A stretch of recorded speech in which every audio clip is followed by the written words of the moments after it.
Buenas a todos. Bueno, el día de hoy vamos a trabajar, como lo prometimos, con la sumatoria. Y primero vamos a partir definiendo más o menos en qué consiste y cuáles son las partes de la sumatoria o la notación sigma.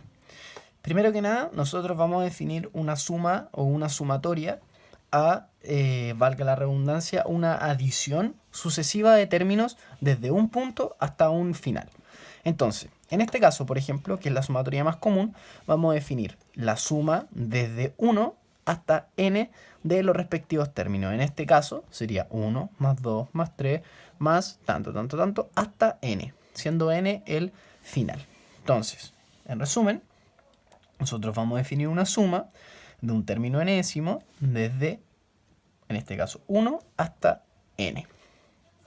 Ahora, esta suma se rige o obedece una serie de propiedades que nosotros podemos demostrar. Por ejemplo, nosotros podemos definir que la suma de dos términos que comparten un subíndice común, o sea que el primer término está homologado con el primer término de b, nosotros podemos decir que esto va a ser igual a la suma de a con k igual a 1 hasta n más la suma de b hasta n y con k igual a 1. Ahora, esto no es porque sí. Si nos damos cuenta y nosotros hacemos la suma correspondiente, hagamos la suma de a sub k más b sub k como si se tratara de un solo término. Nos quedaría a1 más b1, luego a2 más b2, y así hasta an más bn. Como la suma sigue la propiedad de conmutatividad, nosotros podemos cambiar este orden sin alterar el resultado de la suma. Por lo tanto, podemos agrupar las a en un lado y las b en el otro lado. Si nos damos cuenta, esto de acá corresponde a la suma de a y esto de acá corresponde a la suma de b. Otra propiedad que nosotros podemos darnos cuenta a la hora de realizar sumatoria tiene que ver con cuando nos encontramos con un k o con un subíndice que es distinto de 1, o sea que no parte desde el inicio. ¿Cómo nosotros podemos imaginar o hacer una idea más o menos de por qué esto es de esta forma? Y no solo llegar y aplicar la fórmula. Si nosotros quisiéramos calcular la suma de todos los números, por ejemplo, desde el 4 hasta el 3, o sea, desde el 4 hasta el 10, nos quedaría algo así. K igual a 4 y n igual a 10, de un término a sub k. Entonces, bajo nuestra lógica, eso sería igual a 4 más 5 más 6 más 7 más 8 más 9 más 10. Ahora, nosotros podríamos decir también que esto es igual a la suma de 1 hasta 10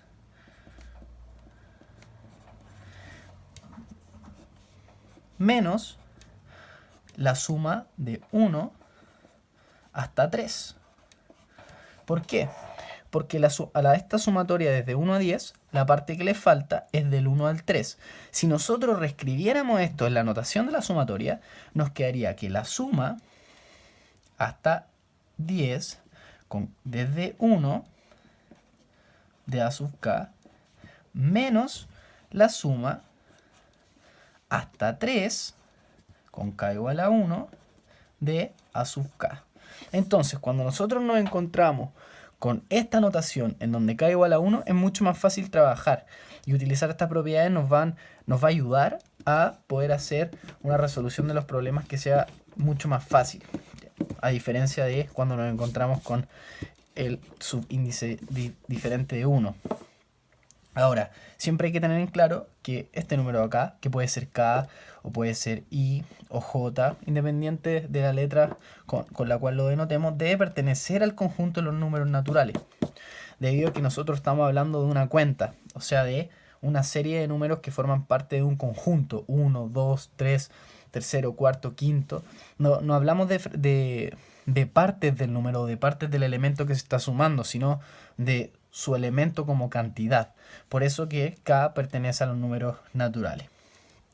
Ahora, otra propiedad con la que nosotros nos encontramos corresponde a esta, que nos dice que si nosotros tenemos un producto o la suma de un producto, nosotros vamos a poder separar esto y multiplicar uno de los factores por la suma.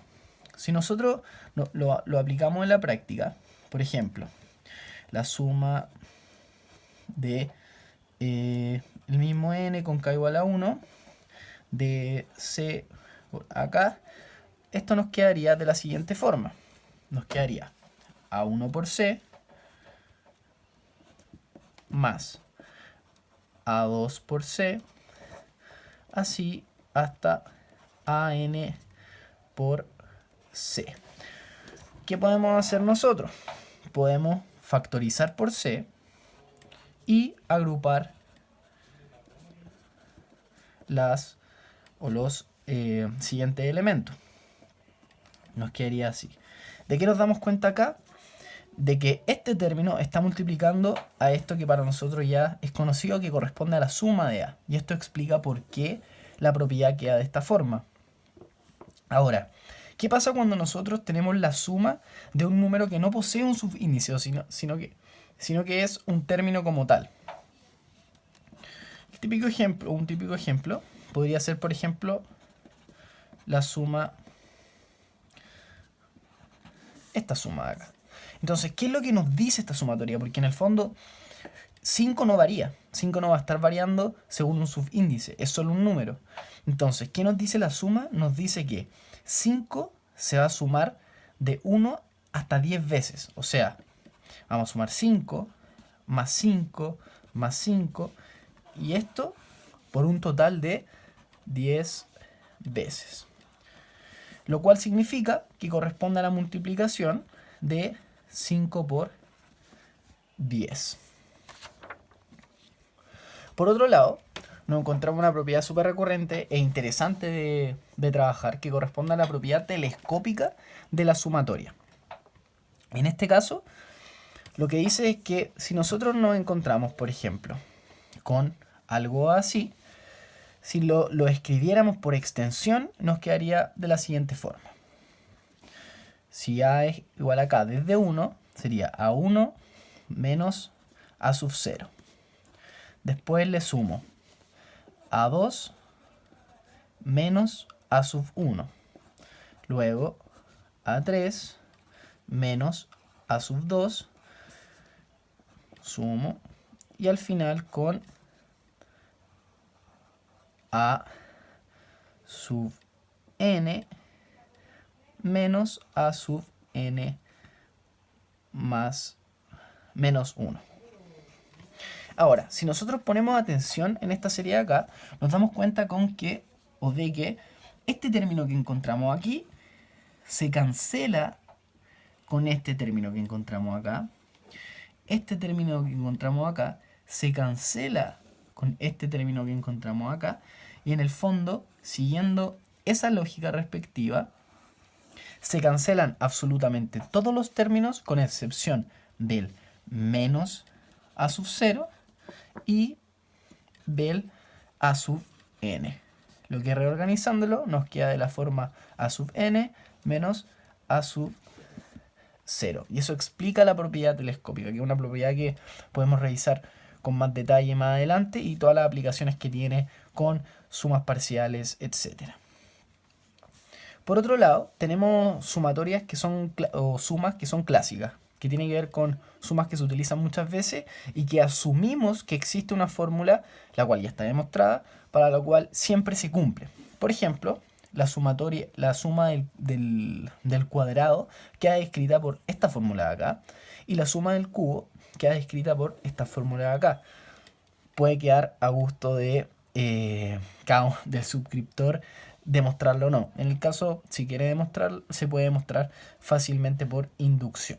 Tengo un video de inducción que pueden revisar en el canal.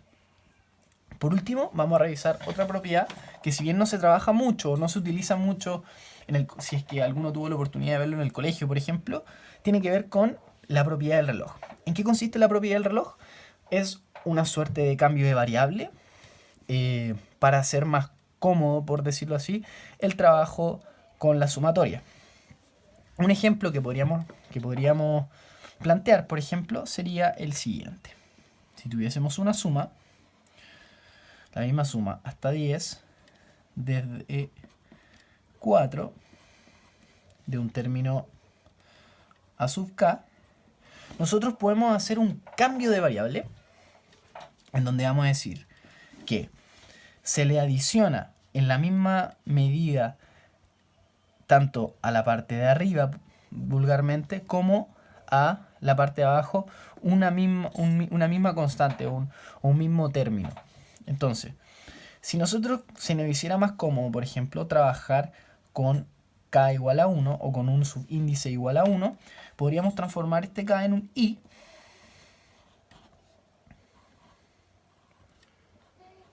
y decir que ese i va a ser igual a 1 y como este se redujo en 3 unidades para llegar a 1, o sea, se le adicionó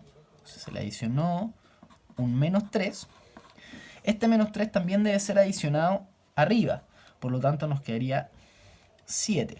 Ahora, ¿cuál es la otra parte que tenemos que respetar? Bueno, este término de acá va a quedar expresado como i más 3. Entonces, si nosotros quisiéramos comprobar, por ejemplo, podríamos decir, ¿qué fue lo que hicimos acá? Tomamos este elemento de acá, lo redujimos en 3 unidades para poder dejarlo en 1. Hicimos lo mismo con el término de arriba, o sea, fueron reducidos bajo el mismo término, y adicionamos